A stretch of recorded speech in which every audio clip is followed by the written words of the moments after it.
we've made incredible progress over the last 50 years, over the last 100 years. And what I want to ask you is, what are we doing now in 2023 that humans will look back at in 50 years and just shake their head in disbelief, or shake their collective heads in disbelief?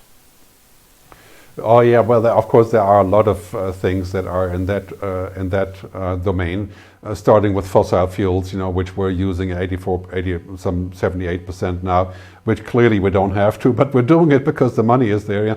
The fossil fuel industry makes $2.5 billion profit per day, and a lot of things get bought with that kind of power, right? And people are going to shake their head in 10 years and say, what the hell were they thinking, right?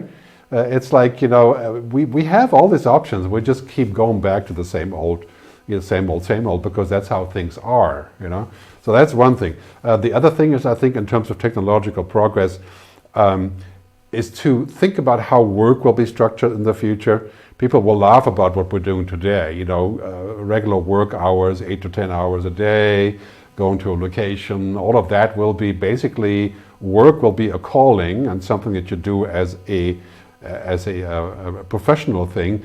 It may get paid by the hour, it may never get paid at all, it may get paid without working, and work will not be the center of our lives.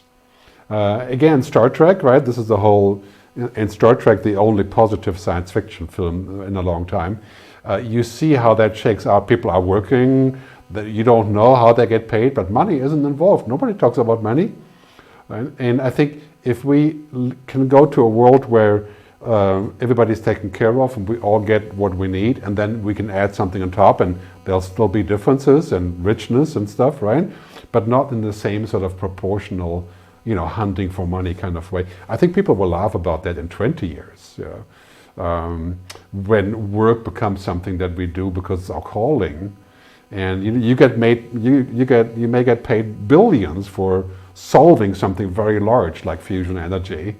Or you may get paid thousands just to be a mother, or to set up a garden, or, and those kind of ideas, basic income, they're already floating around now. But people will laugh about how we do things today. And also the other thing that's happening is that people will laugh about in 2050 is this idea of nation states.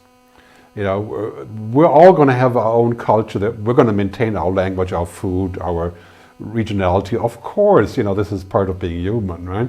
But the idea of countries running their own affairs, that are based on defense, security, safety, food, water, it's ridiculous, right? I mean, it's already ridiculous now, because if we don't solve these together, they're not going to be solved, right? And by 2050, we'll be arriving at a global consciousness with our regional tastes and differences, clearly. Intact, I hope, right? So we still have the United States of Europe, right, and other places, but we'll arrive at a different place where it's about a common objective also, because we're going to face what happens outside of Earth, right? And how we're going to do that by being Americans or English people, or, we're going to be humans, right? And the other ones are not humans, basically, right? And so I think this is going to lead us to a much larger story.